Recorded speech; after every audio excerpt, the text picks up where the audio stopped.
Hi, good morning, good afternoon, and good evening, everyone, and welcome to Håkan and our first speaker, Heini.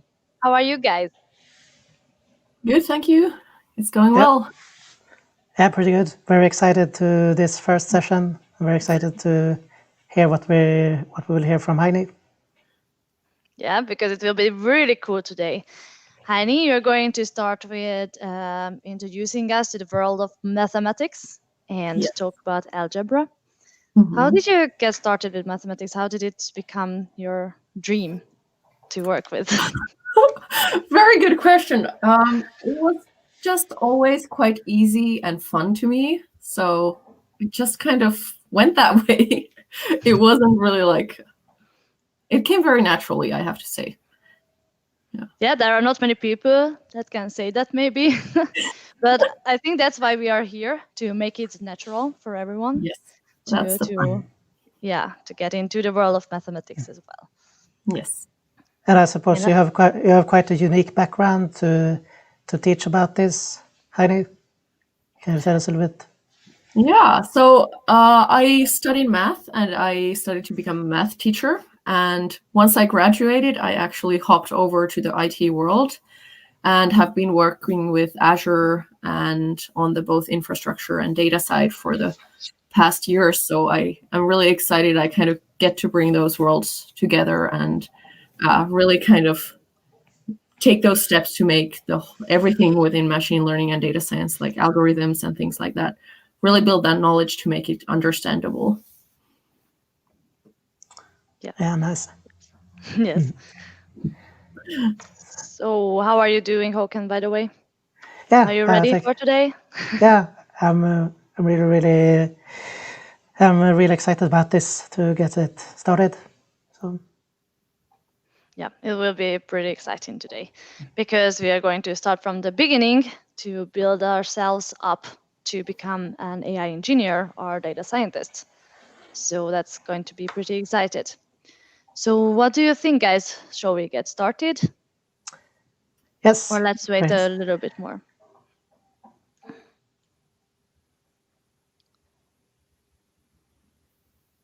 So yeah, maybe we can get started and yeah, sure. Let's see.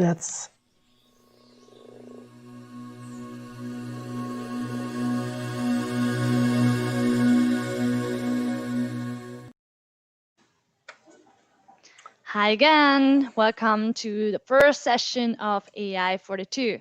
Håkan, would you like to get started to introduce us? Yeah, sure. So AI 42 consists of two Microsoft AI MVs. It's me and Eve.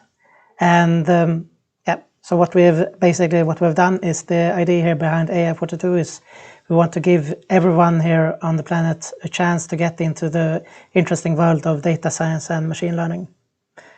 And the way that we're going to do this is we will be streaming 2 times a month on Wednesdays, and on each stream we will invite an industry expert or a recognized speaker that will be speaking about one particular subject.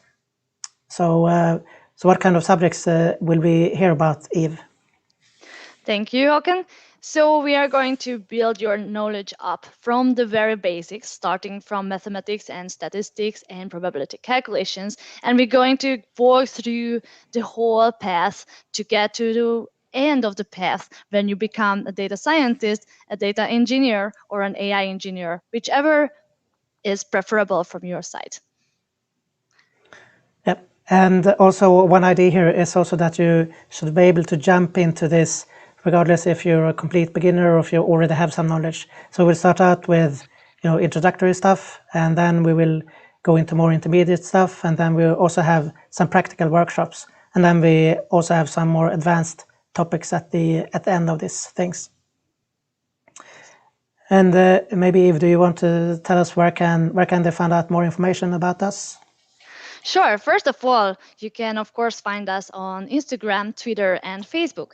And it is a good idea to follow us on these social medias because there we are going to share all our upcoming events and some information. How can you sign up? What might you need to make your setup to be ready for these sessions? And maybe some extra information that you can use to improve your knowledge. Yes. And then we also would like to take the opportunity to thank our sponsors. So we're sponsored by Microsoft. And all of the graphic design that you can see here on our stream has been designed by Devente Pongor. If you want to know more about that, you can visit his site here. And the intro music is composed and performed by Mina Marie. So, so with that said, I think we can go back to Heini, or what do you think, Eve?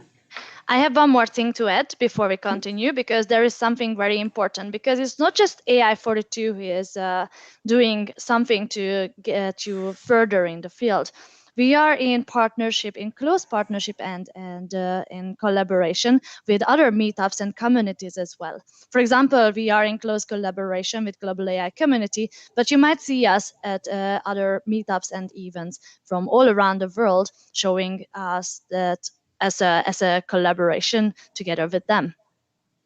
I think that's all from my side for now. So I think it's time to get into it and get Heini in the stream. Yes.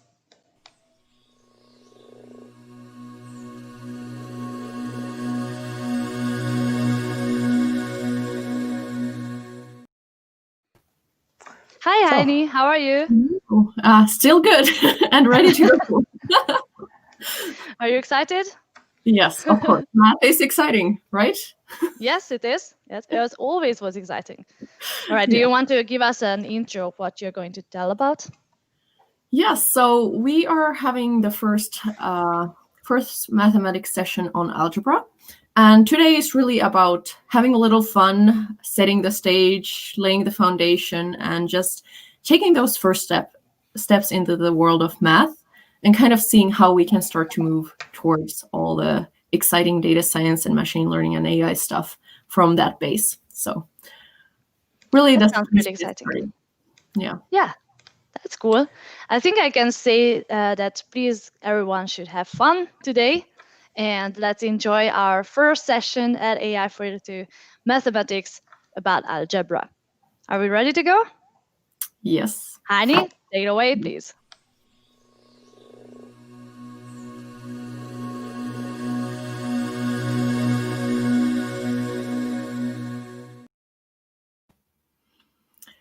Thank you, everyone, and good evening or good morning, whatever the time of the day might be for you from my side as well. Welcome to the first lesson of mathematics, which will be around algebra. And I'm going to make a wild guess here that you might not have been drawn here just because of the algebra part, but also because of the whole stage of this will be leading you towards data science and AI and so forth. It will be building you some other skills than just be able to, for example, solve equations by themselves. So really, why are we so interested about mathematics when we're talking about AI and machine learning? Why do we care? So really, if we think about one kind of machine learning scenario, let's say that we have a set of data available and we're graphing that out into a nice plane. It's kind of simple data, not many dimensions or anything like that. We have this beautiful set of data, and we start to want to find a good, choose a machine learning algorithm and train our data. I mean, have our training data to train that algorithm and then have that solution for also predicting to the future. So we have to have some way to kind of find this trend from our data, find how is this data distributed, and find what kind of function describes it the best. And so the issue here is, well, how do we even start with this? But in this scenario that we have here, of course, the main question is then, how do we find this line? And the nice thing currently is that we have a lot of tools which we can use to do these automatically behind the scenes.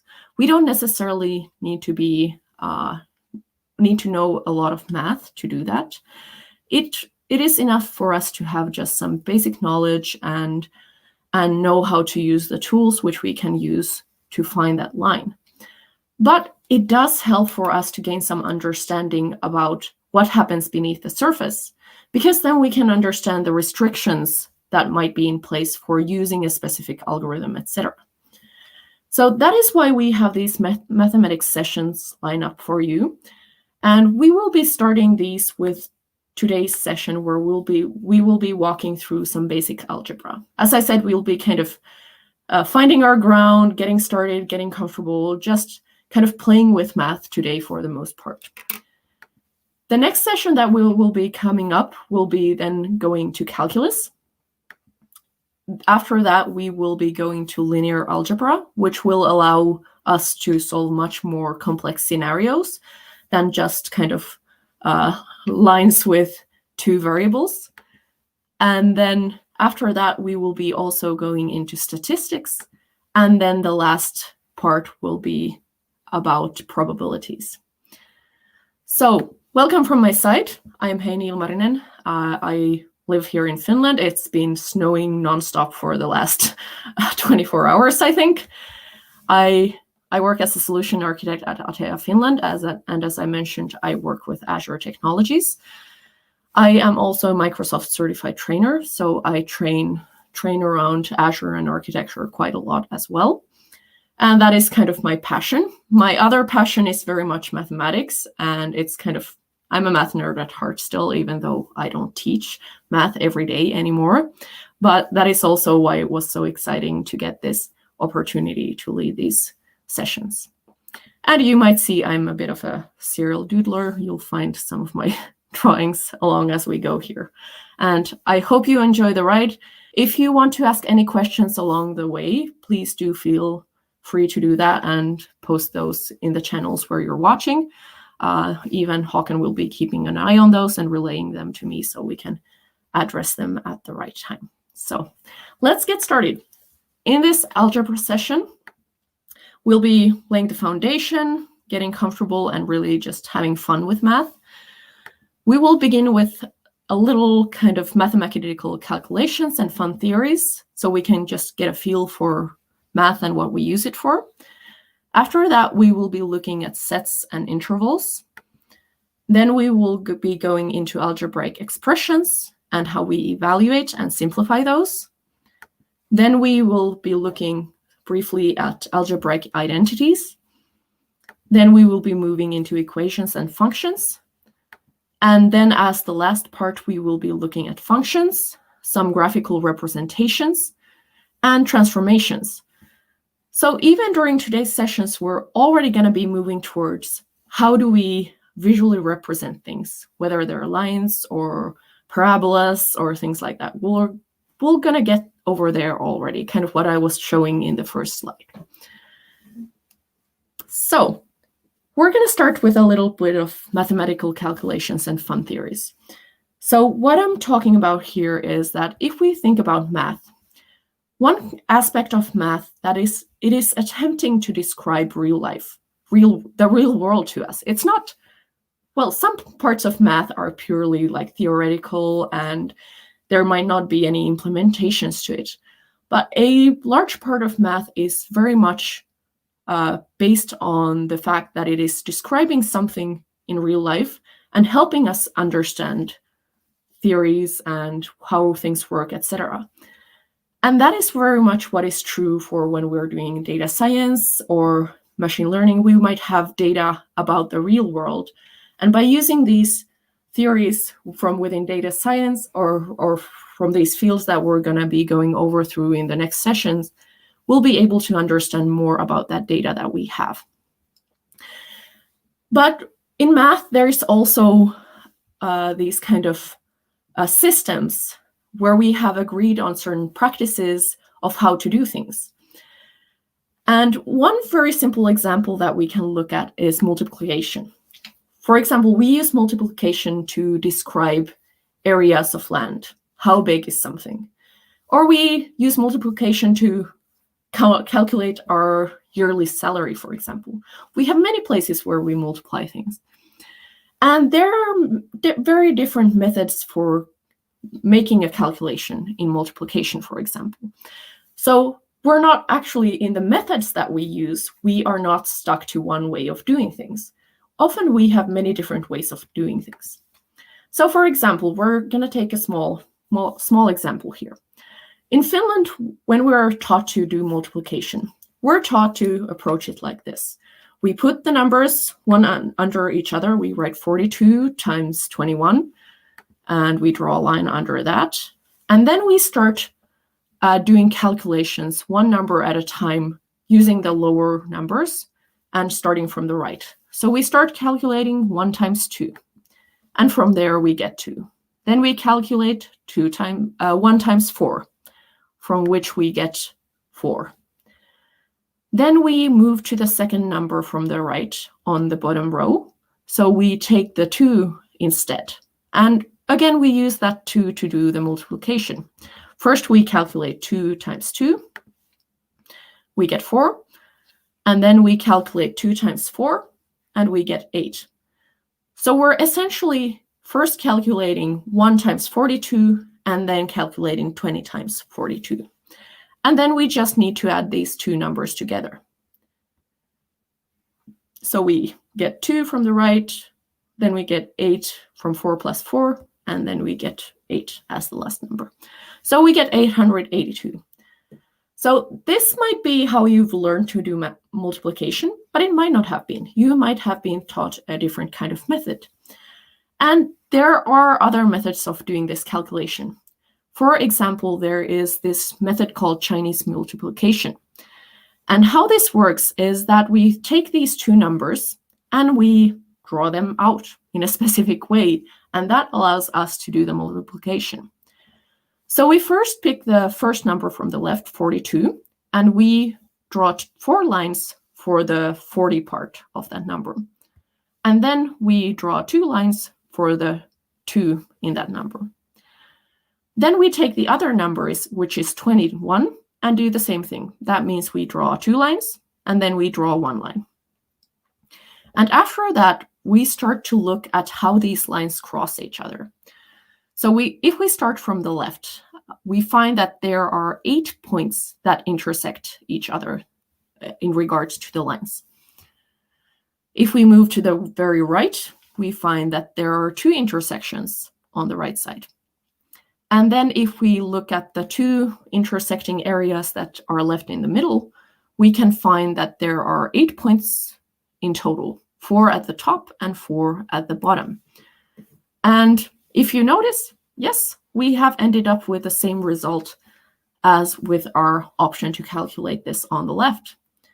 So you can see that the method of doing this has been very different in how it looks to the outside, but actually we are doing the same calculations behind the scenes to get to the result. So with math, you don't have to be so strict about how you go about it. You can get a little creative with your methods once you understand the systems and the rules that guide mathematics. But after that, you can get very creative with how you solve your problems. There's not just one way to do the things here. So we're gonna start with looking at sets first. And why do we want to look at sets? Well, sets are a collection of numbers. And really, if we think about collections of numbers, that is actually if we think about starting to work with our data. We often start with a set of data, and that data will have some kind of numbers, or it might have some other kinds of values. It doesn't really matter. We can also have sets of words. That's totally fine. But in mathematics case, we're often talking about sets, collections of numbers, of course. So some kind of collections that we could have, or sets, is that we could have, for example, a set of even numbers. That means we'll have all the minus numbers that are even, and then also all the positive numbers that are even as well. Or we could have a set of odd numbers. Another set would also be a set of prime numbers. So every number that is not divisible by another number. So 3, we cannot divide that by anything than itself. Also, we can have a more kind of loss of words here, a more restricted set. For example, the last example here is a positive multiples of 3 that are less than 10. So within that set, we only have 3 numbers included. And that is what is described in this picture here as well. And when we have sets, and these sets can be something that represents, for example, the data that we're working with when we're starting to work with data science. And when we have sets, we need to start to understand that data, and we need to start to explore that data and understand what kind of numbers are included and what kind of values in general. So for example, when we have multiple sets, we are able to start to look at, are there any overlapping numbers? And we can compare those sets that we are working with. And one way to do this is to look at the intersection of those two sets. And when we look at our sets A and our sets B, we can find that both of them have the numbers 4 and 7. And so the intersection of these two would be exactly that set that is made up of those two numbers, 4 and 7. On the other hand, we can look at what is the union of the sets A and B. So what are all the numbers that are included either in A or in B or even both of them? And of course, that we get just by putting all the numbers that we can find from within those two different sets and putting them all together. If we happen to have a third set, we can bring that into the picture as well and start looking at, well, can we find any overlaps there as well? And for example, in this case, if we look at the intersection of all those 3 sets that we are dealing with, A, B, and C, where the C had just the numbers 7 and 8 in them, then we can find that the only number that can be found in all 3 sets is actually just 7, but we can mark that as a set as well. And so a lot of the preliminary steps in data science have to do with understanding the data that you're working with. These were just very kind of the first simple steps that we might do, but there are many different techniques that we will get to at a later point about how we can discover things about the data that we're working with. In some scenarios, we might have data that is more, it's not so discrete. It's not exact values, it might be more continuous. And in that case, we might need to handle intervals. And intervals are sets that consist of all values between certain endpoints. So with numbers, we say that these are all the real numbers between a given pair of numbers. So for example, we could look at a number line that has 2 points marked there, and an interval between the 0 and 20 would be every number from between there. And then we could be checking, well, can we find our value within this interval or not, for example. And in this picture, you might note that the left side circle is not colored, it's kind of open. And that's a way to mark that the 0 is not included in that interval. And there are actually other ways to mark this kind of interval. So this is all numbers from 0 to 20, not including 0, but it is including 20. And one other way to mark this is to use brackets, where the 0 side bracket is facing outwards and the 20 side bracket is facing inwards. But there's also another syntax that is used. So it is possible that you might also see it in this format, where the open side just has a parenthesis and then the side where the number is included, that is marked with the bracket. And just as we were working with the sets, we can also with intervals look at the overlapping if we're working with multiple of these, where these overlap or what is the entire interval if we combine 2 of these. So for example, if we're gonna take one interval here and we're gonna be drawing, let's say, we have points 0, 5, And let's put 10 in there. And let's say that we have one interval which is going from 0 to 5. So let's put it on both scenarios so that those are, whoops, closed.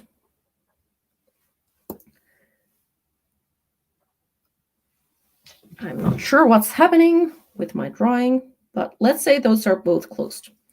Don't worry about that. And let's say we have another interval, for example, going from, let's say that is a 3. We have another interval going from 3 to 10. Then we can look at what part overlaps with those two intervals. And from here, we can see that it is the space between 3 and 5. So for example, then we could mark that the overlap for these two intervals is from 3 to 5.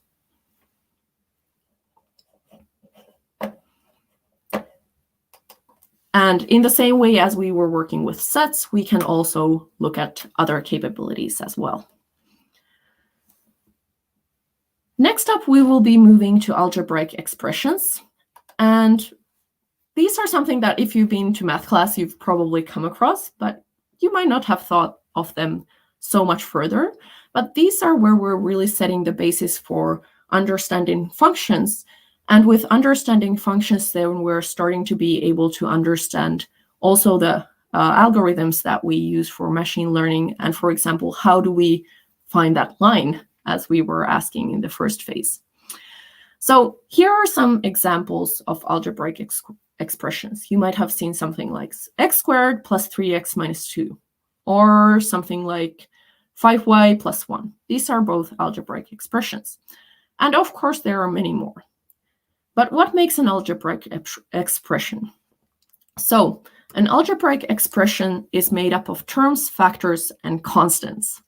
Well, a bunch of weird words again. And so if we look at terms, these are the elements in an expression that are separated by addition operators. And the factors are separated by multiplication operations. So if we look at that definition, we can find that, for example, from our first example, x squared is one term, 3x is one term, and minus 2 is one term. If we look for factors, we can find that the 3 in front of the x is a factor because 3x is the same as 3 times x. We just don't need to show the multiplication mark. And we also have one constant here, which is the 2. So constant is somewhere where we don't have any of these letters or variables represented in the expression. Oftentimes, we want to evaluate some of these algebraic expressions. So, for example, we might have an expression that states 2x plus 4. And we want to find out, well, what is the value for this when, for example, this x is minus 2? And so how do we do that? We take this value that we want to evaluate this expression with, and we just pop it in where our x is. If we had multiple x's, we would just put it in multiple places. But in this simple example, we'll just put it in that one place. And whenever we're putting in these values for variables, we want to ensure that we're having parentheses around them, just in case we have these minus sign values, for example. So now we're just able to go ahead and calculate this. So we first calculate 2 times 2 minus 2, from which we get minus 4, and then we do plus 4, which ends up being 0. So when the value of x is minus 2, then this algebraic expression of 2x plus 4 equals 4. All right. Sometimes we might also need to simplify algebraic expressions. We might be given a really complex expression that has multiple terms, multiple factors, multiple constant as well, and maybe even some parentheses in there, and you need to figure out where to start. And oftentimes we want to start with removing parentheses if there are any of those present. And so within here, we have kind of the end part of the expression where we have the x times and then in parentheses 3y minus 1. And so we take the x and multiply 3y by it, and we also multiply minus 1. And with that, we are able to keep the first part as it is, and then just have that multiplication written out at the end. And then we can just calculate those out and just show them in a nicer order. For example, if we have x times minus 1, that is the same as minus x. Then after that, we notice that we have these terms that have the same variables in them. So for example, we have 5x and we have minus x. And that means that we can combine some of these terms. And how we go about this is we first identify which ones are like terms. So we notice those two. We also notice there are some y's in there. And then there are also these xy combinations as well. And so first, we just want to reorder everything. We have the like terms one after each other. And then after that, we'll be able to do the calculations. So 5x minus x, we get 4x, etc. So we just calculate each of these together. And for example, we have the 2y minus 2y. That ends up to 0 again. And then as the last point, we have the xy's. Again, we have minus xy plus 3xy, and we end up with 2xy. And then we just leave the constant. So by doing this simplification, what we're ending up with is that these two expressions that we had, this one here, whoa, we'll get there in a minute. This one here at the top, this one is exactly the same as this one here at the bottom. They are equal. Even though they don't look the same, they are equal.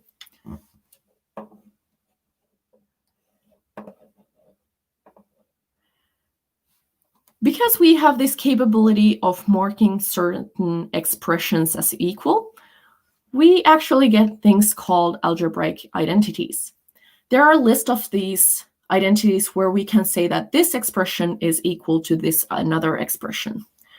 So for example, one of the familiar ones you might have come across is this expression of, I'm sorry about that, I have to learn how to handle this thing here.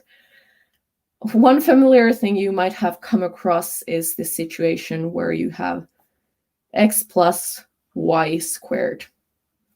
And you need to somehow be able to figure out the identity for this one.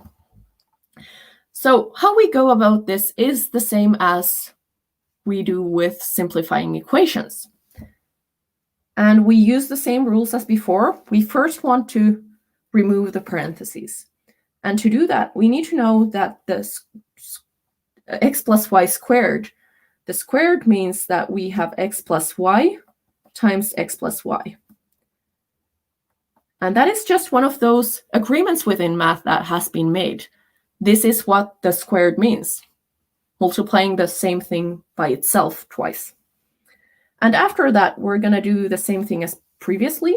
We're going to take the x first and multiply this x here. And then we're going to multiply the y here with it. So we get x times x plus x times y. And then here as the second step, we take the y and multiply the x there. And then we multiply the y there as well. We want to go through all the terms that we have here. So then we get y times x plus y times y as well. And then we can just simplify these again. As we have x times x, as we knew in the first step, this can be marked with x squared. X times y is the same as y times x. So we actually have 2xy. So we don't need to write the multiplication marks between the different terms or the different variables. That is also an agreement. And then as the last point, we have the y squared as we have y times y. So we get this equation where we know that, well, x plus y squared is the same as x squared, 2xy plus y squared. You might have seen this in some mathematical books, and this is why it is true. But there is actually many of these algebraic identities, and here's just a brief list of some of them. We don't have time to quite go through all of them, but just know you don't have to remember everything by heart or do the calculations for everything by heart. You can use these algebraic identities that are available for us to use. And as we've been working with algebraic expressions and identities, the next thing we want to go into is equations and functions. And when we're talking about equations and functions, equations is just taking two of those algebraic expressions and just marking them as being equal. So for example, we could have a equation that says y equals x plus 5. That is an equation. We can also have many different kinds of equations. So there's one example, but we can have something like y equals x squared plus 3x, and so on. Again, it's just taking two of those algebraic expressions and marking them as being equal. And some equations will have a result, and some equations might not have a result. So it depends on what kind of equation you create. These equations that I wrote here, for example, have two variables. There's the x and there's the y. And these are the kind of equations that we normally are able to draw in a coordinate system, for example. And with these ones, we are often able to check whether they are functions. And something that we often don't think about is that equation and function are not the same thing. Functions are actually slightly different. And functions is defined as a binary relation between two sets. Again, there is the word sets, that associates every element of the first set to exactly one element of the second set. Okay, what does that actually mean? It's kind of this weird mathematical language here that is coming up. I know. So what it means, remember we were talking about sets. So it's saying that we have two sets. I'm just gonna write our first set here. I'm gonna learn this at some point, I'm sure. We have our first set. Let's say there's a 1. I made that way too small. Let's say we have a 1, a 2, and a 3 in our set. And then we have another set. Let's say we have a 1, we have a 4, and we have a 9 in this other set. And this is saying that it is a relation that associates every element of the first set to exactly one element of the second set. So if the 1 goes to the 1, it cannot go to any other element in that second set. If the 2 goes to the 4, it cannot go to any other element. The 3 can go to the 1, that's totally fine. But the 3 cannot then at the same time also be associated to 9.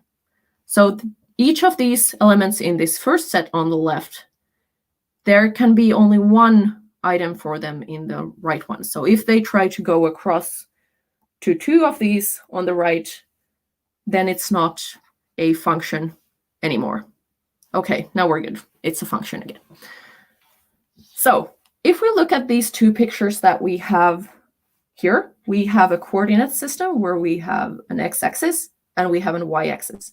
So pretty much the x-axis is representing the first set, and the y-axis is representing the second set. So in this picture on the right, the left set is our x-axis, and then the right one here is our y-axis. And so we have to look at for a value of x, is there one value of y? And if we look at this picture on the left, if we take a value of 1 here, we can find just one y value. It's 1. Okay, that's good. If we take 2, okay, we get a value of 4 for the y, for the second set. And by the way, it looks like it's kind of this relation that we made on the right here. It might have been slightly intentional. Then we have this second picture here. So if we, for example, from here take 1 from the x-axis again, we can find a -1, but we can also find a +1. So that is not actually a function because we have 2 values for 1 value of x. It is still, there's still an equation that represents that relation, but it is not a function. And why we care about functions is because on functions we can do transformations. And that is when we are trying, we have that data set that we had in the very first picture when we started that session, and we have those points scattered in that picture, and we're trying to find the line. We need to be able to do transformations on that line. So I'm going to use a cool tool to show this because I'm not going to hand draw all these graphics here for you. So I'm using a tool called GeoGebra. And this is something you can use to draw graphs. And so I'm just going to draw a few kinds of lines and curves and things like that on this drawing board that we have here. So, for example, I'm going to do the first one for y equals 2x. Let's start there. Okay, we get a line that goes like this. Okay, looks good. Let's do another line. Y equals -2x. Okay, cool. That just got flipped, kind of reflected by the x-axis. Okay, that's pretty good. We can do something like that. We just put a -2 in front and we were able to flip that line. Okay, let's do a next one. Y equals 4x. Okay, we got a bit of a steeper line. So this one is here for the h there. That one is that one, and then we have the f here for the other one, for our original one. So we just made our line a little steeper. But what if we do 2x plus 2? What happens? Okay, our line moves up. So we have all these methods of moving our lines, whether it's we need to make it steeper, we need to make it less steep, or we need to move it up the y-axis, etc. We have ways to do this. Okay. I'm just going to hide all these because I want to see, does this actually work if we have something more complex? Because we kind of played around with a simple scenario. So let's do x squared plus, well, let's start with x squared. That's good. Okay, we get a curve, which is called a parabola in this case. This is actually the graph that we had in our slide that we were looking at. So let's try this. The first change that we did for our previous one was that we added a minus in front of our equation that we have. So we did y equals -x squared. Oops, wrong. There we go. And what happens? Well, it gets flipped by using the x-axis. Okay. Well, what happened here? So if we put in the 2x minus 2x, oh yeah, that could also be a flip by the x-axis. My first initial impression was just say it's a flip by the y-axis because they are closer to the y. But yeah, it's mirrored also by the x-axis as well. Okay, so that works for both of these ones that we've been looking at. Okay, then we put we multiplied the equation we had on the right. So we, for example, let's say we're gonna do 2x squared instead. There we go. And I'm just gonna take that out. So the one that goes closer to the y-axis now, that is our new curve that we put in. And as our line became steeper when we went from 2x to 4x, also our curves will become steeper in the sense that it will kind of be moved towards the y-axis as well. And then we had this last scenario here where we added a constant to our equation that we had. So we had x squared plus, let's do the 2 as well. Oops, that went to the wrong place.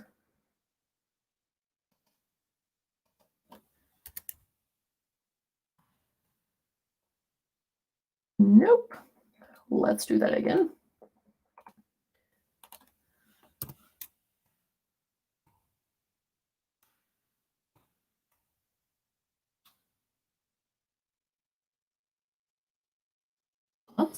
There we go. Okay, and what happened? Our curve got moved up on the y-axis again. And that is exactly what happened also with our line here. 2x plus 2. Again, our line got moved on this graph. Okay, so we kind of discovered quite many cool things about what we can do with our functions and how we can transform them. And if we want to have kind of a list of the things that happen to these, we have things that happen. So if we add a constant after our function, then our curve will move up or down, or curve or line, depending on the scenario. Then if we add a constant to our value of x, note that is slightly different, it will move our line either right or left. If it's a positive value, it will move left. If it's a negative value, it will move right. If we add a, if we add a value in front of it, which we multiply the whole function by, then it will stretch our graph towards the y-axis. And if that value is between 0 and 1, it will decompress it. Then if we instead add that, that multiplication to our value of x instead, it will compress it in the x direction. And if it's between 0 and 1, it will stretch it. So it depends on what kind of transformation we do on the function, what happens to it. So for example, the transformations that we did was the very top one. So we moved the our graphics up by adding a 2. Then we tested the third one of these. So multiplying it by 2, and that made both our lines and parabolas go towards the y-axis. And then we had the lowest one where we had the minus in front of our function, and that made that function flip by our x-axis as well. So we found all these useful transformations that we can use. So as we are progressing into this direction of we want to figure out how do we find the line, or if we have a different kind of composition of the data points that we have, it might not be a line that we're looking for, but some other kind of curve instead. And what we've been doing today is really laying the foundation for understanding what kind of different lines do we have, how do we find those equations for them, and also how do we start solving them if needed. But we do have some steps yet to take to really get to the point of how do we find this line and understanding the different algorithms, for example, that we can use. And that is what we will be building on in the following sessions to come. So I really want to thank you all for joining. This was a fun thing to get you started on this path of really looking into math, learning algebra, and taking the first steps towards understanding the concept for data science and AI and machine learning. And so, Håkan and Niv, thank you so much for having me for this first session.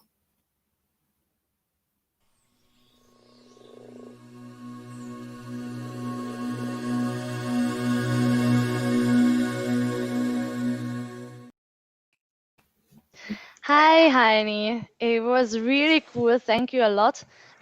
We got a lot of comments actually, and cool. it was a really nice session. And I think we actually can learn something new, because I think I even got confused as well with something here, because there because there was actually a question at some point that is power of something a factor. And there was a word about power of things, factor, factorials. And I myself thought that a factor itself is should be understood as something's factor, like a yeah. So could we revisit this part and see what are these exactly? So do you mean where we went with parts of the algebraic expressions? Is that Yeah, I think that yeah. Yeah, I think actually, I think it's a little bit confusion here. What does it mean if you have 2 to the power of 3, for example? What does that mean? And also, what is the difference between a term and a factor? And then the last question is, what is a factorial? So I think these are the 3 different types of concepts. Yes, factorials are something else. We'll get to them later. But within algebraic expressions, we kind of identify different parts of the terms. And so a term can have a factor, and typically we refer to a factor that is a number, so it actually has a value. So if there is a variable like an x or a y, we don't refer to that as a factor. If we have 2 to the third in front of an x, then that's going to be a factor for the x. But if we have, for example, x squared, that is just the variable part in that term. It is, we also have these kind of different identifications for different kinds of terms. So we can have a term of the second degree, I believe. I'm not sure of the terminology in English right now. It's just coming to me in Finnish. Yes. Unfortunately. We'll get back to that. So join us for the next session and you'll get more clarification about what happens when we get those terms with different kinds of powers and things like that. How do for example, the curves change when we get a third power or something else?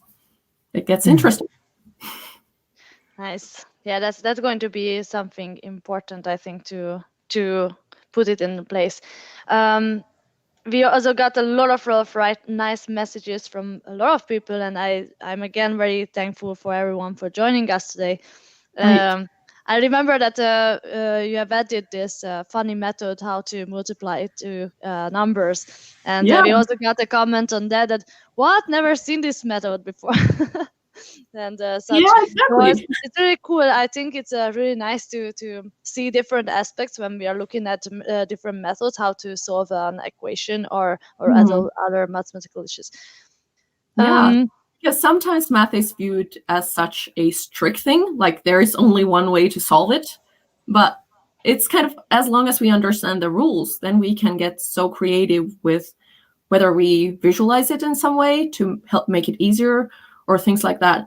And I think for understanding, for example, the concepts in data science and machine learning, it's so important to get that visualization to help us really grasp, because there's so many things happening under the hood as well. Yep. Yes, definitely. Yeah. So do we have any other questions? Oh, yeah, we have another question. Yes. Let's put that question up here. So. Yes. Yeah, so the question is here. Yeah, so our next session will be in 2 weeks. So that will be on the 27th. Yes. in the same time of where we are now. Yes. And then we got some comment here from Ashish. He said that I wish I could visualize math. Oh, yeah. Well, I hope this will help, and join the next ones and we'll get some more visualizations. Definitely. Yeah, I think some of these tools that we have for visualizing things like the GeoGebra that I just showed are really neat, because then we're kind of just the equations in themselves. If we just see the equation, it's like, well, I don't understand what this is. So those are really great tools for just seeing what it would look like. And we have some comments here from Jonah. She says, a great algebra review. Thanks for sharing. Good to hear. Thanks. Niklaus, thank you for the great presentation. Yeah, I think we got a lot of nice feedbacks from everyone, actually, and that's really nice of you guys. It's going to be really motivating to come back next week, 2 weeks later, sorry. So what we are going to talk about next, Heini? Well, the next step that we're going to be talking about is calculus.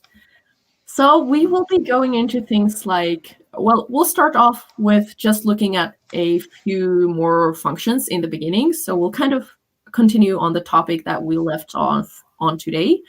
But then we will be going to things like derivatives and integrals.